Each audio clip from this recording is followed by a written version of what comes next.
أعوذ بالله من الشيطان الرجيم.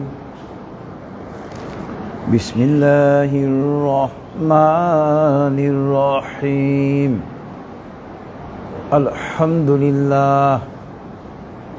الحمد لله نستعينه ونستغفره ونعوذ بالله من شرور أنفسنا. من يهد الله فلا مضل له ومن يضلله فلا هادي له ونشهد أن لا إله إلا الله وحده لا شريك له ونشهد أن محمدا عبده ورسوله أرسله بالحق بشيرا ونذيرا بين يدي الساعة. من يطع الله ورسوله فقد رشد ومن يعصهما فإنه لا يضر إلا نفسه ولا يضر الله شيئا. فقد قال الله تعالى في القرآن المجيد: أعوذ بالله من الشيطان الرجيم.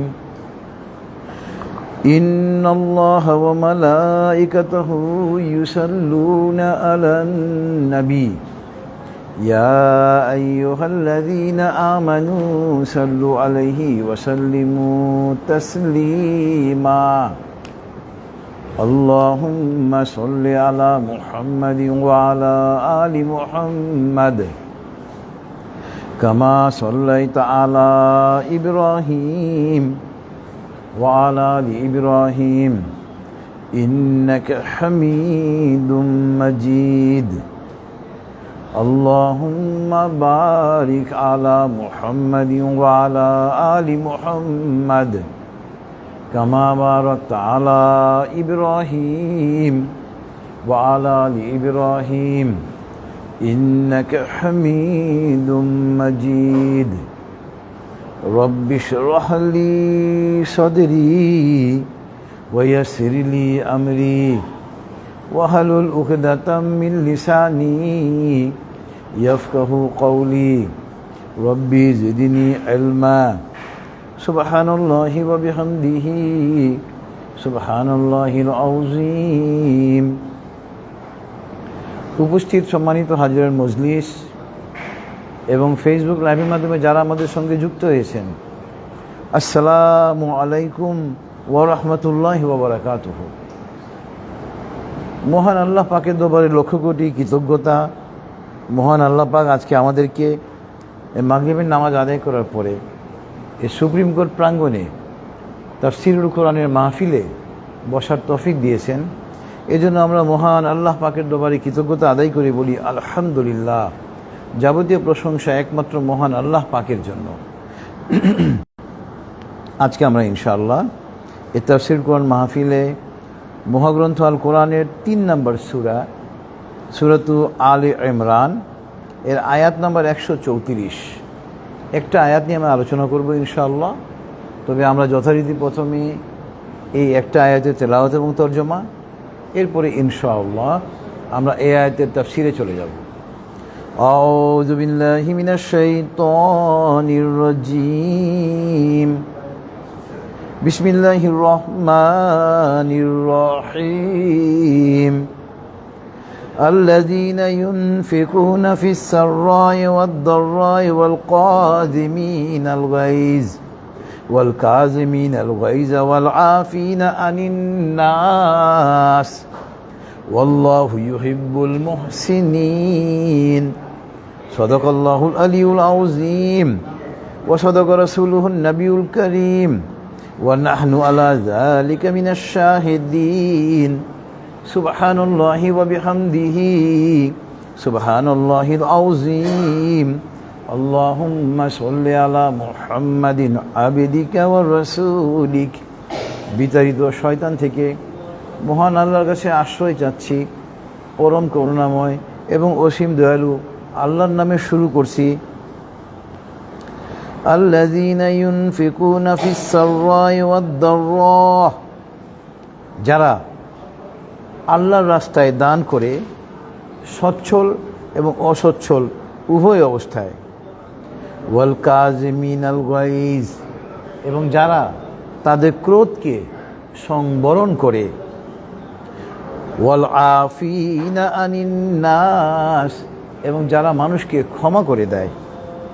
ওয়াল্লাহু ইউহিব্বুল মুহসিনিন, নিশ্চয় আল্লাহ পাক সৎকর্মশীলদেরকে ভালোবাসেন। মহান আল্লাহ সত্য বলেছেন এবং তার প্রেরিত নবী ও রাসূল সাল্লাল্লাহু আলাইহি ওয়াসাল্লাম সত্য বলেছেন, এবং আমরা সাক্ষীগণের অন্তর্ভুক্ত। মহাপবিত্র আল্লাহ, যাবতীয় প্রশংসা তার জন্য। মহাপবিত্র আল্লাহ, তিনি মহামহিমান্বিত। হে আল্লাহ, আপনি আপনার বান্দা এবং রাসূল হযরত মুহাম্মদ সাল্লাল্লাহু আলাইহি ওয়াসাল্লামের রহমত বর্ষণ করুন। এটা ছিল মহাগ্রন্থ আল কোরআনের 3 নম্বর সূরা, সূরাত আলে ইমরানের 134 নম্বর আয়াতের তেলাওয়াত এবং তর্জমা। এই একটা আয়াতে মহান আল্লাহ পাক সৎকর্মশীলদের কতগুলো বৈশিষ্ট্য বর্ণনা করেছেন। প্রথম বৈশিষ্ট্য হলো, একজন পুণ্যবান সৎকর্মশীল ব্যক্তি সচ্ছল এবং অসচ্ছল উভয় অবস্থাতেই মহান আল্লাহ পাকের সন্তুষ্টির জন্য আল্লাহর রাস্তায় দান করবে। তো এটা এই আয়াতের ব্যাখ্যা হলো, প্রথম দান বলতে এখানে মূলত একজন মুসলমানের উপরে যদি জাকাত ফরজ হয়, নিসাব পরিমাণ জাকাতের নিসাব পরিমাণ সম্পদ যদি তার থাকে, তাহলে সে যথারীতি জাকাত আদায় করবে, সচ্ছল অবস্থাতেও এমনকি অসচ্ছল অবস্থায়ও যদি তার নিসাব পরিমাণ সম্পদ থাকে তাহলে সে জাকাত আদায় করবে। আর দ্বিতীয় ব্যাখ্যা হলো যে স্বাভাবিক যে আমরা দান খয়রাত করি সৎকায়ে জারিয়া, সচ্ছল অবস্থাতেও একজন সৎকর্মশীল ব্যক্তি আল্লাহর রাস্তায় দান করবে, এমনকি অসচ্ছল অবস্থাতেও সৎকর্মশীল ব্যক্তি আল্লাহর রাস্তায় দান করবেন। এবং এটা হলো একজন সৎকর্মশীল ব্যক্তির বৈশিষ্ট্য। এবং এই আয়াতে মহান আল্লাহ পাক সৎকর্মশীল ব্যক্তিগণের আরেকটি বৈশিষ্ট্যের কথা উল্লেখ করেছেন, ওয়াল কাযিমিনাল গাইজ, একজন সৎকর্মশীল ব্যক্তি ক্রোধের সময় ক্রোধকে, রাগকে সংবরণ করবে, অর্থাৎ সে ক্রোধান্বিত হবে না। এবং হাদিসে এসেছে যে মানুষ যখন রাগান্বিত হয়ে যায় তখন কিন্তু মানুষ ইবলিস শয়তানের নিয়ন্ত্রণে চলে যায়, এবং দেখা যায় ওই ক্রোধের কারণে সে নিজের উপরে নিয়ন্ত্রণ হারিয়ে ফেলে এবং অনেক বড় বড় অন্যায় দুর্ঘটনা সে ঘটিয়ে ফেলে। তো আল্লাহ পাক এখানে বলতেছেন একজন সৎকর্মশীল ব্যক্তি তার বৈশিষ্ট্য হবে সে তার ক্রোধকে সংবরণ করবে, ক্রোধকে নিয়ন্ত্রণ রাখবে। আল্লাহু আকবার। এবং হাদিসে এসেছে, সহিহ হাদিসে, যে তোমরা যখন রাগান্বিত হয়ে যাও তখন তোমরা যদি দাঁড়িয়ে থাকো তাহলে বসে পড়ো, আর যদি বসে থাকো তখন তুমি শুয়ে পড়ো। অর্থাৎ যে অবস্থায় তুমি রাগান্বিত হয়েছো ওই অবস্থা থেকে তুমি পরিবর্তন করে ফেলো, তাহলে ইনশাআল্লাহ তোমার রাগ নিয়ন্ত্রণে এসে যাবে। আরেকটা হাদিসে এসেছে, ক্রোধ যেহেতু এটা ইবলিস শয়তানের কার্যকলাপ এবং ইবলিস শয়তান আগুনের তৈরি, তো এই জন্য যখন তোমরা ক্রোধান্বিত হয়ে যাও, রাগান্বিত হয়ে যাও, তখন তোমরা কি করো? অজু করো।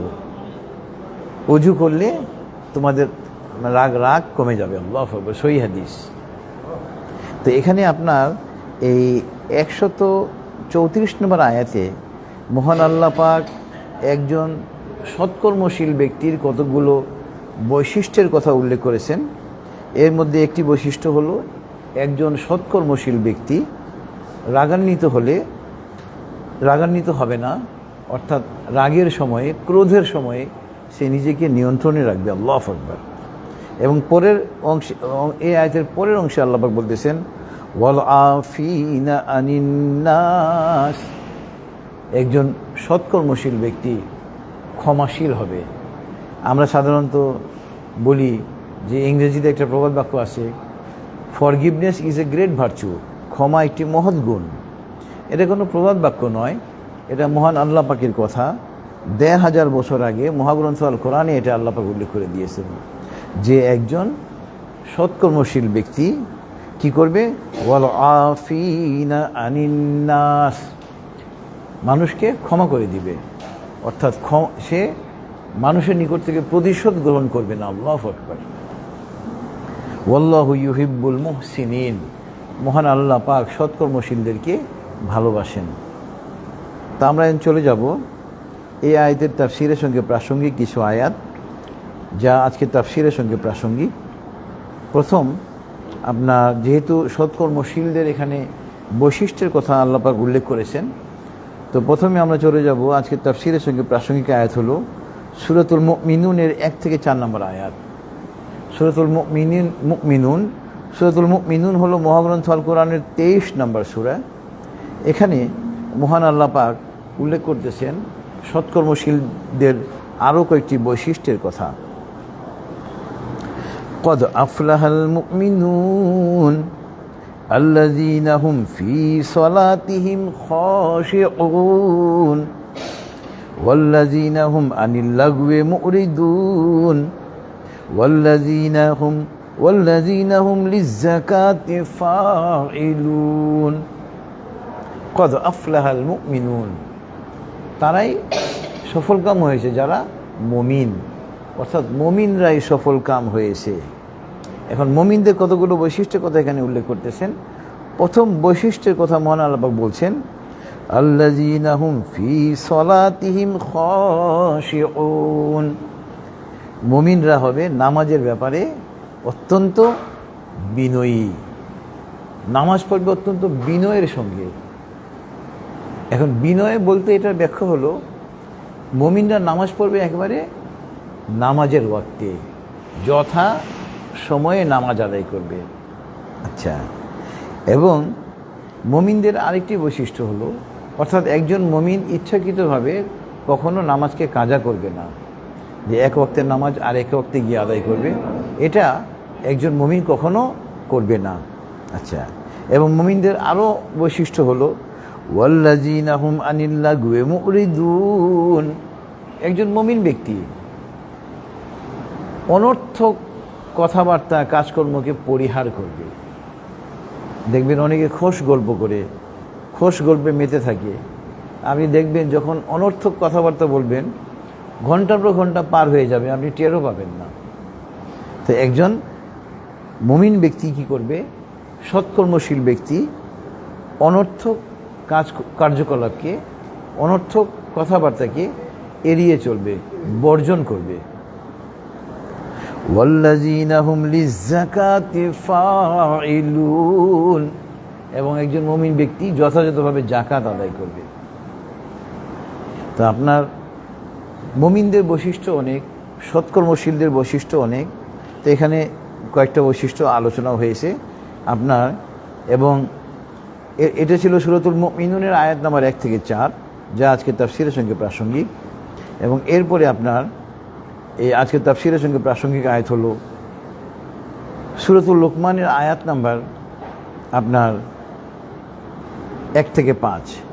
সূরাতুল লুকমানের আয়াত নাম্বার 1 থেকে 5-এ আল্লাহ পাক বলতেছেন আলিফ লাম মিম তিলকা আয়াতুল কিতাবিল হাকীম হুদাও ওয়া রাহমাতাল লিল মুহসিনিন الذين يقيمون الصلاة ويؤتون الزكاة وهم بالآخرة هم يوقنون أولئك على هدى من ربهم وأولئك هم المفلحون। দেখেন আলিফ লাম মিম, এটার অর্থ একমাত্র আল্লাহ পাকই ভালো জানেন। তিলকা আয়াতুল কিতাবিল হাকিম, এই যে এই কিতাব, এই আয়াতসমূহ হলো প্রজ্ঞাময় কিতাবের নিদর্শন, এবং এটা হলো হেদায়েত এবং অনুগ্রহ লিল মুহসিনিন, সৎকর্মশীল ব্যক্তিদের জন্য। এবং কারা সৎকর্মশীল, এখানে আল্লাহ পাক বলতেছেন, এখানে আরও কিছু বৈশিষ্ট্য মহান আল্লাহ পাক বর্ণনা করতেছেন। একজন সৎকর্মশীল ব্যক্তি, আল্লাযীনা ইউকিমুনাস সালাহ, সৎকর্মশীল ব্যক্তি নামাজকে আদায় করবে, ওয়া ইউতুনাজ যাকাত, এবং যাকাত প্রদান করবে। এবং দেখেন, একজন সৎকর্মশীল ব্যক্তি আমরা কি করবে, ওয়াহুম বিল আখিরাতি হুম ইউকিনুন, আখিরাতের উপরে ঈমান আনবে। আমরা একজন মুসলমান মাত্রই আমাদেরকে এই বিশ্বাসটা স্থাপন করতে হবে যে আমরা দুনিয়াতে এসেছি একটা নির্দিষ্ট মেয়াদের জন্য, একটা স্বল্পকালের জন্য এসেছি। আমাদের হায়াত অত্যন্ত সীমিত, এবং আমাদের এই হায়াতের পরিসমাপ্তির পরে আমাদেরকে মৃত্যুর মুখোমুখি হতে হবে, এবং মৃত্যুর পরে আমাদেরকে মহান আল্লাহ পাকের কাছে গিয়ে হাজিরা দিতে হবে, আমাদের সমস্ত কার্যকলাপের হিসাব নিকাশ দিতে হবে। একজন সৎকর্মশীল ব্যক্তি এই বিশ্বাসটা অবশ্যই তাকে রাখতে হবে। আমরা অবশ্যই এই পরকালে আখিরাতে বিশ্বাস করব। উলাইকা আলা হুদাম মির রাব্বিহিম ওয়া উলাইকা হুমুল মুফলিহুন। এবং আল্লাহ পাক বলতেছেন, যাদের মধ্যে এই গুণাবলীগুলো থাকবে, এই বৈশিষ্ট্যসমূহ থাকবে, তারাই হলো তাদের প্রভুর পক্ষ থেকে দেখানো হেদায়েতের পথে, এবং তারাই হলো সফল কাম। এটা ছিল সূরাতুল লুকমানের আয়াত নম্বর 1 থেকে 5। এরপরে আপনার আজকে তাফসীরের সঙ্গে প্রাসঙ্গিক আয়াত হলো সূরাতুল আহজাবের আয়াত নম্বর 70 এবং 71। সূরাতুল আহজাব মহাগ্রন্থ আল কোরআনের 33 নম্বর সূরা নম্বর 33। এখানে আয়াত 70 এবং 71-এ মহান আল্লাহ পাক বলতেছেন, ইয়া আইয়ুহাল্লাযীনা আমানুত্তাকুল্লাহা ওয়া কুলু কাওলান সাদীদা يصلح لكم أعمالكم ويغفر لكم ذنوبكم ومن يطع الله ورسوله فقد فاز فوزا عظيما يا أيها الذين آمنوا اتقوا الله, হে ইমানদারগণ তোমরা আল্লাহকে ভয় করো, وقولوا قولا سديدا, তোমরা সঠিক কথা বলো। সঠিক কথা মানে সত্য কথা বলো, যা উচিত তাই বলো। এবং আল্লাহ বলতেছেন, যদি তোমরা সঠিক কথা বলো, উচিত কথা বলো, ইউসলিহ লাকুম আমালাকুম, মহান আল্লাহ পাক তোমাদের আমল সমূহকে সংশোধন করে দিবেন। ওয়া ইয়াগফির লাকুম যুনুবাকুম, এবং আল্লাহ পাক তোমাদের গুনাহসমূহকে ক্ষমা করে দিবেন। ওয়া মান ইউতিল্লাহা ওয়া রাসূলাহু ফাকাদ ফাজা ফাওজান আযীমা, যে ব্যক্তি আল্লাহ এবং তার রাসূলকে অনুসরণ করলো সেই সর্বোচ্চ সফলতা অর্জন করলো। আল্লাহু আকবার।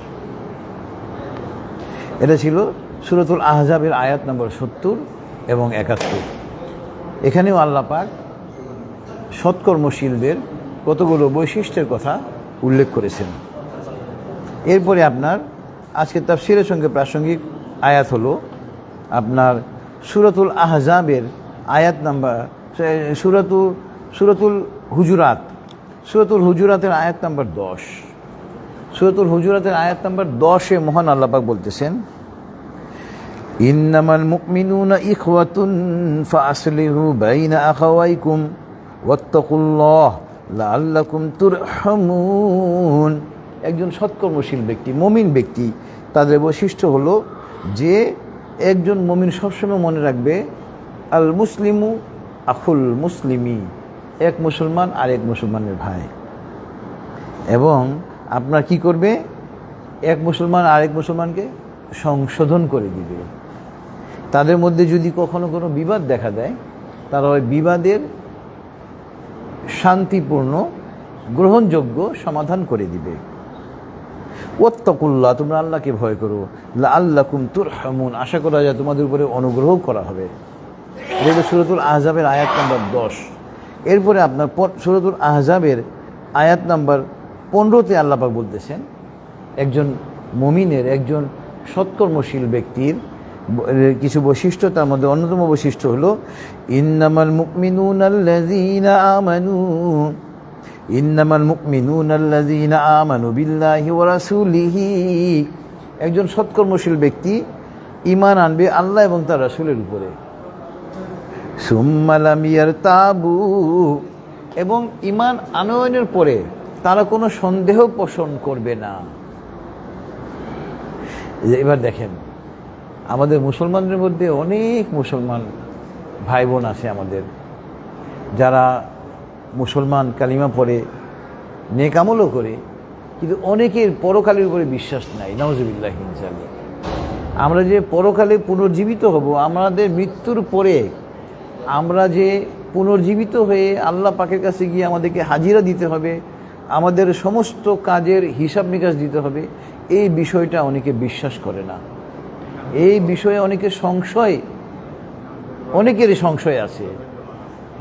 আপনার আমার চারিপাশে বহু লোক আছে যে তারা কিন্তু নামাজি, ইবাদতগার, কিন্তু আমাদের যে জীবনটা ক্ষণস্থায়ী, মৃত্যুর পরে আমাদেরকে যে আল্লাহ পাক আবার পুনর্জীবিত করবেন, আমাদের দুনিয়ার কাজকর্মের হিসাব নিকাশ নেবেন, এই বিষয়ে তাদের কিঞ্চিত আবার অনেকের বেশি সন্দেহ রয়েছে। নাউজুবিল্লাহি মিন যালিক। একজন সৎকর্মশীল ব্যক্তি এরকম কোনো সন্দেহ থাকবে না। সুম্মা লাম ইয়ারতাবু, কোনো সন্দেহ পোষণ করবে না। ওয়াজাহাদু বিআমওয়ালিহিম ওয়া আনফুসিহিম ফি সাবিলিল্লাহ, এবং একজন সৎকর্মশীল ব্যক্তি আল্লাহর রাস্তায় তার জান এবং মাল দিয়ে চেষ্টা করবে, জিহাদ করবে। আমি এই তাফসীরের মাহফিল থেকে প্রায় ওই কথাটা বলি। জিহাদ মানে হলো সম্মুখ লড়াই, জিহাদ মানে চেষ্টা। আমাদের বাংলাদেশের প্রেক্ষাপটে সবচেয়ে বড় জিহাদ হলো, আমরা মহাগ্রন্থ আল কোরআন এবং হাদিসকে এটাকে মাচানে উঠিয়ে রাখার কিতাব মনে করি কোরআন শুধুমাত্র তেলাওয়াত করার জন্য। কেউ মারা গেল তখন কোরআন তেলাওয়াত হবে, নাউজুবিল্লাহি মিন যালিক। মৃত ব্যক্তির জন্য কোরআন নাজিল হয়নি, কোরআন নাজিল হয়েছে জীবিত ব্যক্তির জন্য। আপনার আমার ব্যক্তি জীবন, পারিবারিক জীবন, সামাজিক জীবন তথা রাষ্ট্রীয় জীবনের চালিকা শক্তি হলো মহাগ্রন্থ আল কোরআন। তো বাংলাদেশের প্রেক্ষাপটে কোরআনকে বুঝানোর জন্য মানুষকে বুঝাতে হবে যে এই কোরআন তো আমাদের ব্যক্তি জীবন, পারিবারিক জীবন, সামাজিক জীবন তথা রাষ্ট্রীয় জীবনে প্রয়োগ করতে হবে। এই বুঝ দেওয়ার জন্য আমরা যে চেষ্টা করব, এইটা হবে জিহাদে আকবর, সবচেয়ে বড় জিহাদ বর্তমান জামানার পরিপ্রেক্ষিতে। উলাইকা হুমুস সাদিকুন, এবং একজন সৎকর্মশীল ব্যক্তি হবে সত্যবাদী। আল্লাহু আকবার। এরপরে আপনার এই আজকের তাফসীরের সঙ্গে প্রাসঙ্গিক এই সৎকর্মশীল ব্যক্তির এখানে আরও কয়েকটা বৈশিষ্ট্য আল্লাহ বর্ণনা করেছেন। এটা হলো সূরা আদ-দাহরের আয়াত নম্বর 7 এবং 8। সূরা আদ-দাহরের আয়াত 7 এবং 8-এ মহান আল্লাহ পাক বলতেছেন,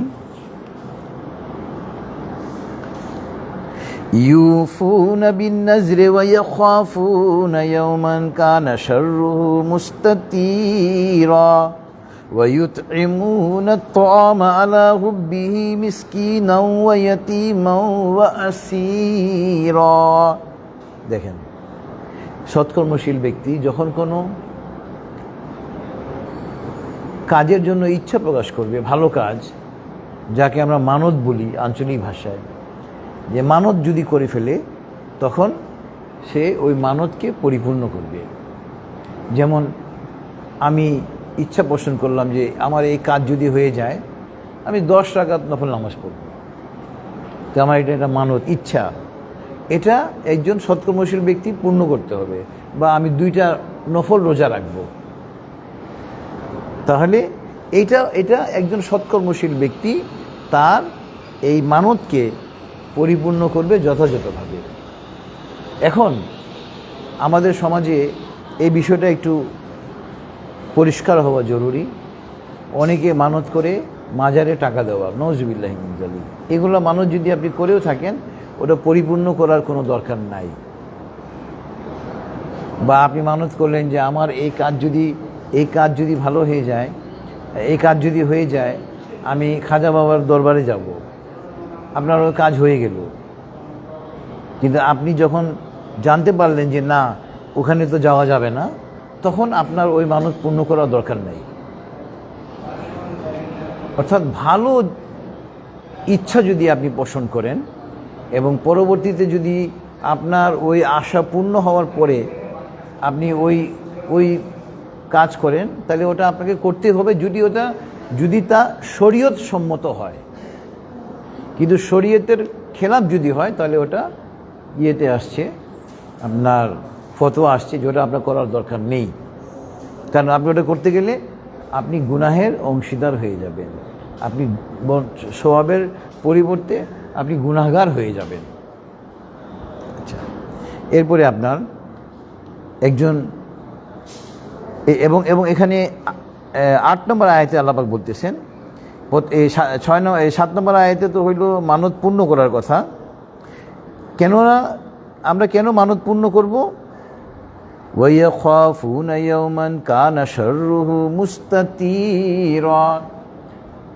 আমরা একজন সৎকর্মশীল ব্যক্তিরা মানত এই জন্য পূর্ণ করবে কারণ তারা পরকালকে ভয় করে। কারণ আমি যদি একটা নেক ইচ্ছা করি যে আমি যদি আমার মেয়ে যদি এই পরীক্ষা পাশ করে আমি 2টা নফল রোজা রাখবো, তো আমার এই মানত কিন্তু, এবং আমার মেয়ে যদি পরীক্ষা পাশ করে ওই 2টা নফল রোজা রাখা আমার উপরে কিন্তু ওয়াজিব, ওটা রাখতেই হবে আমাকে। কেন? আমি যদি মানত পূর্ণ না করি পরকালে আল্লাহ পাক আমাকে পাকড়াও করবেন। আচ্ছা, এরপরে একজন সৎকর্মশীল ব্যক্তির আরও কিছু বৈশিষ্ট্যের কথা আল্লাহ পাক বলতেছেন সূরা আদ-দাহরের আয়াত নম্বর 8-এ। একজন সৎকর্মশীল ব্যক্তি وَيُطْعِمُونَ الطَّعَامَ عَلَى حُبِّهِ مِسْكِينًا وَيَتِيمًا وَأَسِيرًا। একজন সৎকর্মশীল ব্যক্তি একমাত্র আল্লাহ পাককে সন্তুষ্ট করার জন্য অভাবগ্রস্ত, এতিম এবং বন্দীদেরকে খাবার দেয়। অর্থাৎ অভাবগ্রস্তদেরকে আমরা খাবার দিব, এতিমদেরকে আমরা সাহায্য করব এবং বন্দীকেও আমরা খাবার দিব। তো এই কাজগুলো আমরা করব একমাত্র মহান আল্লাহ পাককে সন্তুষ্ট করার জন্য। তো আপনার এই আজকে তাফসীরে মূলত হলো একজন সৎকর্মশীল ব্যক্তি, পুণ্যবান ব্যক্তি কয়েকটা গুণাবলী আল্লাহ পাক সূরা আলে ইমরানের আয়াত নম্বর 134-এ বর্ণনা করেছেন। এবং এইটার সঙ্গে আরও প্রাসঙ্গিক হলো একেবারে সূরাতুল বাকারার আয়াত নম্বর 1 থেকে 5। সূরাতুল বাকারার আয়াত নম্বর 1 থেকে 5-এ মহান আল্লাহ পাক বলতেছেন, আলিফ লাম মিম যালিকাল কিতাবু লা রাইবা ফীহি হুদাল লিল মুত্তাকিন আল্লাযীনা ইউমিনুনা বিল গায়বি ওয়া ইউকিমুনাস সালাতা ওয়া মিম্মা রাযাকনাহুম ইউনফিকুন والذين يؤمنون بما أنزل إليك وما أنزل من قبلك وبالآخرة هم يوقنون أولئك على هدى من ربهم وأولئك هم المفلحون। আলিফ লাম মিম, এটা অর্থ একমাত্র আল্লাহ পাকই ভালো জানেন। এবং আল্লাহ পাক বলতেছেন যালিকাল কিতাবু লা রাইবা ফী, এটা এমন একটা কিতাব যার মধ্যে কোনো সন্দেহ নেই।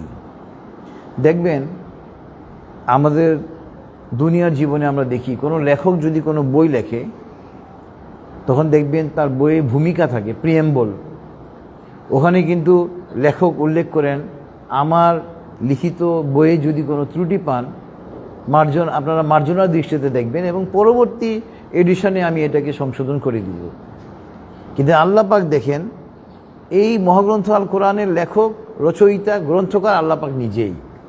এবং তিনি প্রথমে বলতেছেন যালিকাল কিতাবু লা রাইবা ফীহি, এটা এমন একটা কিতাব যেখানে কোনো ভুল নাই, কোনো সন্দেহ নেই। তো একজন সৎকর্মশীল ব্যক্তি তার বৈশিষ্ট্য হবে যে মহাগ্রন্থ আল কোরআনের উপরে পুরাপুরিভাবে ঈমান আনতে হবে, কোনো সন্দেহ পোষণ করবে না একজন সৎকর্মশীল ব্যক্তি। এবং এই একজন সৎকর্মশীল ব্যক্তির এই আকীদা হবে যে এই মহাগ্রন্থ আল কোরআন হুদাল লিল মুত্তাকিন, এটা হলো আমাদের জন্য হেদায়েত স্বরূপ।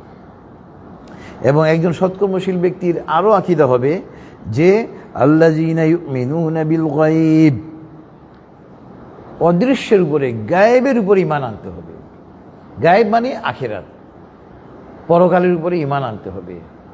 গায়েবের মালিক আল্লাহ পাক, অদৃশ্য দৃশ্য অদৃশ্য, দৃশ্যমান অদৃশ্য সমস্ত কিছুর মালিক আল্লাহ পাক। এবং একজন সৎকর্মশীল ব্যক্তি ওয়ায়ুকিমুনাস সালাহ, নামাজ কায়েম করবে, ওয়া মিম্মা রাযাকনাহুম ইউনফিকুন, এবং আল্লাহ পাক তাকে যে রিজিক দান করেছেন, যে জীবিকা দান করেছেন, তা থেকে তা তিনি ব্যয় করবেন।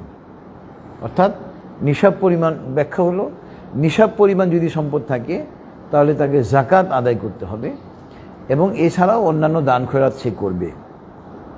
আচ্ছা, এবার দেখেন একজন সৎকর্মশীল ব্যক্তির আরও কি বৈশিষ্ট্য হবে।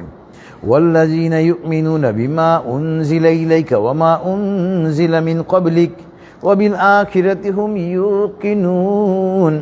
একজন সৎকর্মশীল ব্যক্তি আল্লাহ পাক যা নাজিল করেছেন এই কিতাব এবং পূর্বে যে কিতাবগুলো নাজিল করেছেন তার উপরে কিন্তু ঈমান আনবে। আমরা কিন্তু তাওরাত, জাবুর, ইনজিল সমস্ত কিতাবের উপরে আমরা কিন্তু ঈমান এনেছি, কিন্তু এটা মুফাসসিরিনগণ একমত এবং হাদিস দ্বারাও এটা প্রমাণিত যে কোরআনের পূর্বে যে আসমানি কিতাবগুলো ছিল ওগুলা বিকৃত করে ফেলেছে। যেমন তাওরাতকে বিকৃত করেছে ইহুদিরা, ইনজিলকে বিকৃত করেছে খ্রিস্টানরা। এইরকম যে জাবুর কিতাব, এই কিতাবগুলোকে মানে পূর্বেকার নবীগণের উম্মতরা দুনিয়ায় কিছু পাওয়ার জন্য অর্থের লোভে, বিশেষ করে ইহুদি পণ্ডিতরা, আলেমরা, ওরা কিন্তু অত্যন্ত অর্থলোভী ছিল। অর্থের বিনিময়ে তারা ইচ্ছামতো তাওরাতে সংযোজন, বিয়োজন, পরিবর্ধন যা ইচ্ছা তাই করত। নাউজুবিল্লাহি মিন যালিক। ওই তাওরাত এখন, প্রকৃত তাওরাত এখন নেই, ওইরকমভাবে প্রকৃত ইনজিলও নেই। এবং আল্লাহ বলতেছেন যাদের মধ্যে এই বৈশিষ্ট্য থাকবে, উলাইকা আলা হুদাম মির রাব্বিহিম ওয়া উলাইকা হুমুল মুফলিহুন, তারাই তাদের প্রভুর পক্ষ থেকে হেদায়েতের মধ্যে রয়েছে, প্রভুর দেখানো হেদায়েতের মধ্যে তারা রয়েছে, এবং তারাই হলো সফল কাম। এবং একজন সৎকর্মশীল ব্যক্তি মহান আল্লাহকে বন্ধু হিসেবে গ্রহণ করবে। আমাদের বন্ধু হবে আল্লাহ পাক, আমরা আল্লাহ পাককে বন্ধু হিসেবে গ্রহণ করব। আল্লাহ পাক বলতেছেন সূরাতুল বাকারার আয়াত নাম্বার 257, আল্লাহু ওয়ালিয়ুল্লাযীনা আমানু ইউখরিজুহুম মিনাজ যুলুমাতি ইলান নূর ওয়াল্লাযীনা কাফারু আউলিয়াউহুমুত তাগুত ইউখরিজুনাহুম মিনান নূরি ইলাজ যুলুমাত উলাইকা আসহাবুন নার হুম ফিহা খালিদুন। একজন সৎকর্মশীল ব্যক্তি, তার অভিভাবক হবে, তার বন্ধু হবে আল্লাহ পাক। তো আল্লাহ পাক বলতেছেন আল্লাহু ওয়ালিয়ুল্লাযীনা আমানু, সৎকর্মশীলদের অভিভাবক বন্ধু তো আমি। এবং আল্লাহ পাক কি করেন, ইউখরিজুহুম মিনাজ যুলুমাতি ইলান নূর, আল্লাহ পাক যার অভিভাবক হন তাকে আল্লাহ পাক কি করেন, অন্ধকার থেকে আলোর দিকে নিয়ে যান। আল্লাহু আকবার। অপরপক্ষে ওয়াল্লাযীনা কাফারু আউলিয়াহুমুত তাগুত, কাফেরদের অভিভাবক হলো ইবলিস শয়তান, তাগুত। ইবলিস শয়তানের কি কাজ, ইউখরিজুনাহুম মিনান নূরি ইলাজ যুলুমাত, ইবলিস শয়তান মানুষকে আলো থেকে অন্ধকারে নিয়ে যায়। নাউজুবিল্লাহি মিন যালিক। যারা আল্লাহ পাকের দেখানো পথে থাকে তারা অন্ধকার থেকে আলোর দিকে চলে যায়, আর যারা কুফরি করে ইবলিস শয়তানের দলভুক্ত তারা আলোর থেকে অন্ধকারে চলে যায়। ইবলিস শয়তান তাদেরকে অন্ধকারে নিয়ে যায়। উলাইকা আসহাবুন নার, তারা জাহান্নামের অধিবাসী। হুম ফিহা খালিদুন, এবং তারা জাহান্নামে চিরকাল থাকবে। তো সুতরাং আপনার এই সৎকর্মশীলের যে কতগুলো বৈশিষ্ট্য, ওই বৈশিষ্ট্যগুলোর মধ্যে আরও একটা বৈশিষ্ট্য হলো যে আপনার সৎকর্মশীল ব্যক্তি, পুণ্যবান ব্যক্তি মানুষকে আল্লাহ পাকের দিকে আহ্বান করবে, মানুষকে কোরআন এবং হাদিসের দিকে, শরীয়তের দিকে আহ্বান করব। আমরা মানুষকে শরীয়তের দিকে ডাকব, কিন্তু হেদায়েতের মালিক তো আল্লাহ পাক, আমরা শুধু ডাকব। আমরা কিন্তু কাউকে জোর করতে পারবো না। লা ইকরাহা ফিদ্দিন, দিনের ব্যাপারে কিন্তু কোনো জোর জবরদস্তি নেই। আপনি কিন্তু কাউকে জোর করে বলতে পারবেন না, এই বন্দুক তোমার মাথায় ঠেকালাম, তুমি কালিমা না বলে কিন্তু গুলি মারবো, এটা আমরা বলতে পারবো না। কারণ আল্লাহ পাক মানুষকে সৃষ্টি করেছেন এবং মানুষকে আল্লাহ পাক পথ দেখিয়ে দিয়েছেন। এটা হলো হেদায়েতের পথ, এটা তাওহীদের পথ, এটা সঠিক পথ, আর এটা হলো পথভ্রষ্টতার পথ, কুফরি। এখন মানুষ কি সঠিক পথে যাবে না কুফরির পথে যাবে, এটা মানুষকে আল্লাহ পাক ফ্রি উইল, স্বাধীন ইচ্ছা দিয়ে দিয়েছেন। এবং এজন্য আমাদের নবী সাল্লাল্লাহু আলাইহি ওয়াসাল্লাম কাফেরদেরকে ইসলামের দিকে আহ্বান করে, যখন কাফেররা ইসলাম গ্রহণ করতো না, আল্লাহ রাসূল সাল্লাল্লাহু আলাইহি ওয়াসাল্লাম মন খারাপ করতেন। সেই প্রসঙ্গে আল্লাহ পাক আয়াত নাজিল করে বলতেছেন, আয়াত নাম্বার 99 এবং 100-তে, সূরাতুল ইউনুস, মহাগ্রন্থ আল কোরআনের 10 নম্বর সূরাতুল ইউনুস। এখানে আল্লাহ পাক বলতেছেন, ওয়ালাউ শাআ রাব্বুকা লাআমানা মান ফিল আরদি কুল্লুহুম জামিআ। হে নবী, আপনার প্রভু যদি চান সারা পৃথিবীর মানুষ ঈমান এনে ফেলবে। আল্লাহু আকবার। আল্লাহ রাসূল সাল্লাল্লাহু আলাইহি ওয়াসাল্লাম একটা দোয়া করতেন আল্লাহ পাকের কাছে, ইয়া মুকাল্লিবাল কুলুব সাব্বিত কলবি আলা দীনিকা। হে অন্তরসমূহের পরিবর্তনকারী, আল্লাহকে বলতেন, হে অন্তরসমূহের, অন্তর পরিবর্তন কে? আল্লাহ পাক। আমাদের অন্তর চালায় কে? আল্লাহ পাক। তো আল্লাহ রাসূল সাল্লাল্লাহু আলাইহি ওয়াসাল্লাম আল্লাহর কাছে দোয়া করতেন, ইয়া মুকাল্লিবাল কুলুব, হে অন্তরসমূহের পরিবর্তনকারী, সাব্বিত কলবি আলা দীনিকা, আমার অন্তরকে তোমার দ্বীনের দিকে ধাবিত করে দাও। আল্লাহু আকবার। তো এই জন্য তো আল্লাহ পাক বলতেছেন সূরাতুল ইউনুসের আয়াত নম্বর 99, ওয়ালাউ শাআ রাব্বুকা লাআমানা মান ফিল আরদি কুল্লুহুম জামিআ। হে নবী, আপনি মন খারাপ করবেন না, আপনার প্রভু যদি চাইতেন সারা পৃথিবীর মানুষ মুসলমান হয়ে যেত। আল্লাহু আকবার। তাহলে তো আর পরীক্ষা হইল না। আল্লাহ পাক তো পরীক্ষা নেওয়ার জন্য আমাদেরকে দুনিয়াতে প্রেরণ করেছেন, স্বাধীন ইচ্ছা দিয়ে দিয়েছেন। আমরা ইসলাম গ্রহণ করব কি করব না, এটা আমাদের স্বাধীন ইচ্ছা। আচ্ছা, এবার আল্লাহ বলতেছেন, আফা আনতা তুকরিহুন নাস হাত্তা ইয়াকুনু মুমিনিন। হে নবী, আপনি যে মন খারাপ করেন, আপনি কি মানুষকে জোর করে ইমানদার বানাবেন? অর্থাৎ যেটা বললাম, কাউকে জোর করে মুসলমান করার জন্য বাধ্য করা যাবে না, এটা তার ইচ্ছা। আচ্ছা, এবার আল্লাহ পাক আবার 100 নম্বর আয়াতে বলতেছেন, এই আপনার এই ওমা কানা লিনাফসিন আন তুমিনা ইল্লা বিইজনিল্লাহ। আল্লাহ পাকের হুকুম ছাড়া কেউ ঈমান আনতে পারে না। ঈমানের মালিক আল্লাহ পাক। ঈমানের দৌলত, ঈমান নামক পৃথিবীর সর্বশ্রেষ্ঠ সম্পদ আল্লাহ পাক যাকে ইচ্ছা তাকেই দেন। ওয়া ইয়াজআলু রিজসা আলাল্লাযিনা লা ইয়াকিলুন। এবং যারা কাফের, আল্লাহ পাক তাদেরকে বলতেছেন নির্বোধ। এই নির্বোধদেরকে, কাফেরদের উপরে আল্লাহ পাক অপবিত্রতা চাপিয়ে দেন, অর্থাৎ কুফরি চাপিয়ে দেন। সুতরাং আমরা মানুষকে আল্লাহ পাকের দিকে আহ্বান করব, ইসলামের দিকে আহ্বান করব। এখন কারা ইসলাম, যেমন আমরা মানুষকে কোরআনের মাহফিলে, কত লোক তো ছিল এই মসজিদে, তাই না? শত শত লোক ছিল। আমি তো মাইক নিয়ে সবাইকে দাওয়াত দিয়েছি বসার জন্য। কয়জন আপনারা বসেছেন, তাই না? আমরা মানুষকে আহ্বান করব, আমরা আহ্বান করার মালিক। কারা আহ্বান গ্রহণ করলো আর কারা করলো না, এটা আল্লাহ পাক বিবেচনা করবেন। এখন আমরা চলে যাব আজকে তাফসীরের সঙ্গে প্রাসঙ্গিক কয়েকটা হাদিসে। প্রথম হাদিস হলো আপনার, আন আবি হুরায়রা রাদিয়াল্লাহু আনহু আন্না রাসূলুল্লাহ সাল্লাল্লাহু আলাইহি ওয়াসাল্লাম ক্বাল ক্বাল আল্লাহু তাআলা আনফিক ইয়া ইবনে আদম উনফিকু আলাইকা। রাওয়াহু সহিহ মুসলিম। হযরত আবু হুরায়রা রাদিয়াল্লাহু আনহু হাদিসখানা বর্ণনা করেছেন এবং এটা হলো হাদিসে কুদসি। ক্বাল আল্লাহু তাআলা, আল্লাহ পাক বলেন যে, আল্লাহ পাক বলতেছেন, হে আদম সন্তান, তোমরা কি করো? আমার রাস্তায়, আল্লাহর রাস্তায় ব্যয় করো। যদি তোমরা আল্লাহর রাস্তায় ব্যয় করো, আমিও তোমাদেরকে দান করবো। আল্লাহু আকবার। তো এই জন্য আমরা মনে করি যে দান করলে সম্পদ কমে যাবে। নাউজুবিল্লাহি মিন যালিক। দান করলে কিন্তু কমে না। দান করলে আল্লাহ পাক বহু বহু গুণে আল্লাহ পাক আমাদেরকে ওটার প্রতিদান দিয়ে দেন। এই বুঝ আমাদের মধ্যে থাকতে হবে।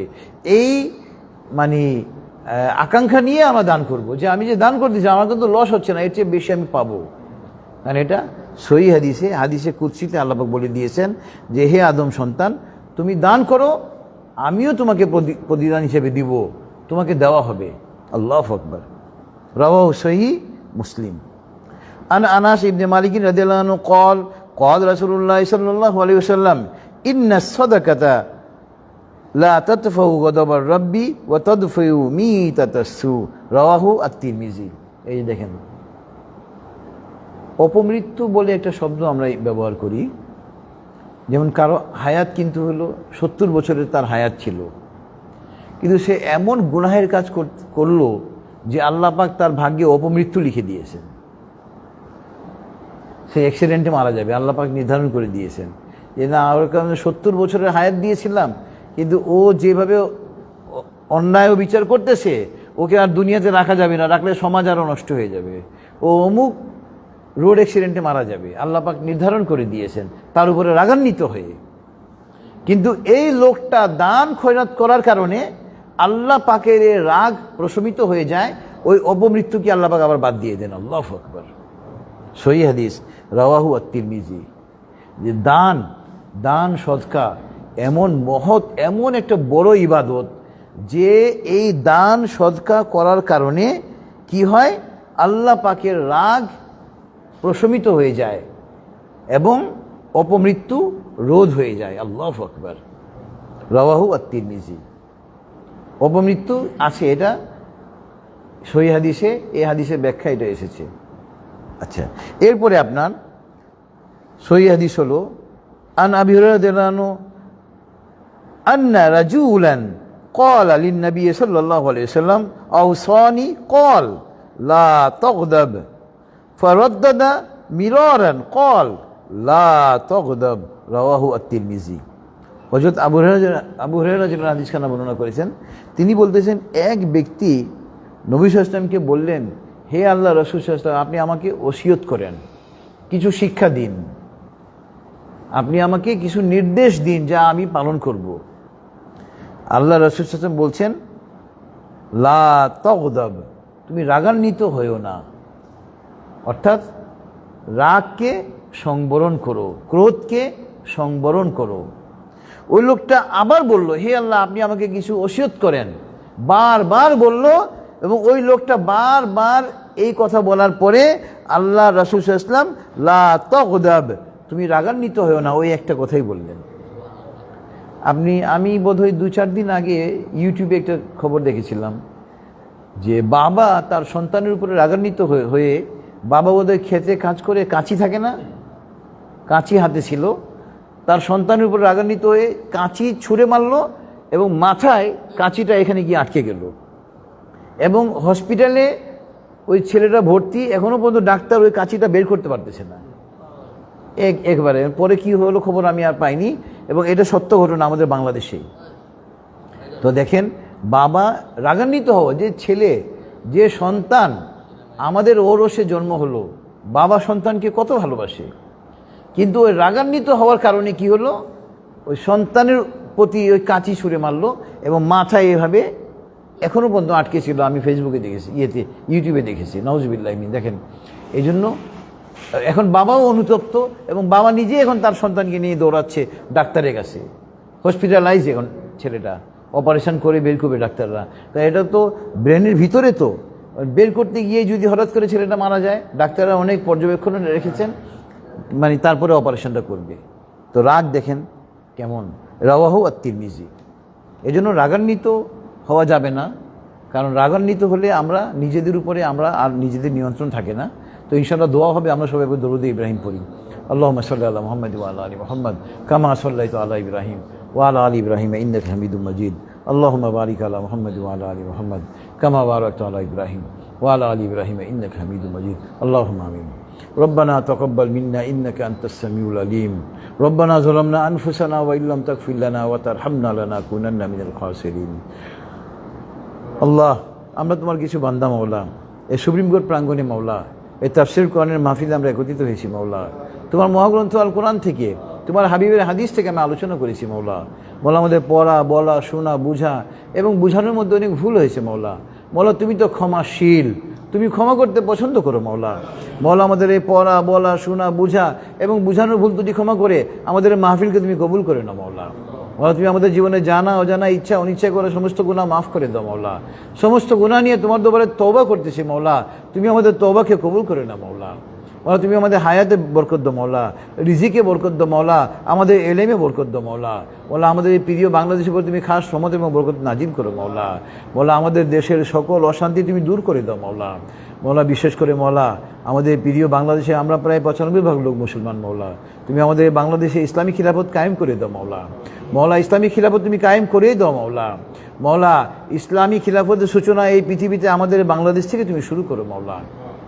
মৌলা আমরা যারা হাত উঠেছি মৌলা তুমি তো আমাদের প্রত্যেকের মনের খবর জানো মৌলা, আমাদের প্রত্যেকের মনের নেক উদ্দেশ্যকে তুমি পূর্ণ করে দাও মৌলা। মৌলা মহাগ্রন্থ আল কোরআনের উসিলায় মৌলা, মৌলা পবিত্র মুহররম মাসের উসিলায় মৌলা আমাদের দোয়াকে কবুল করে নাও মৌলা।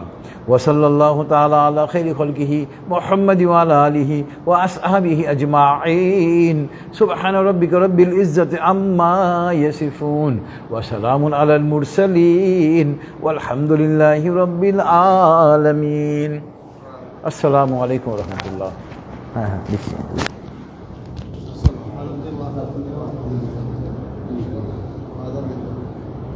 কমিউনিটি আছে।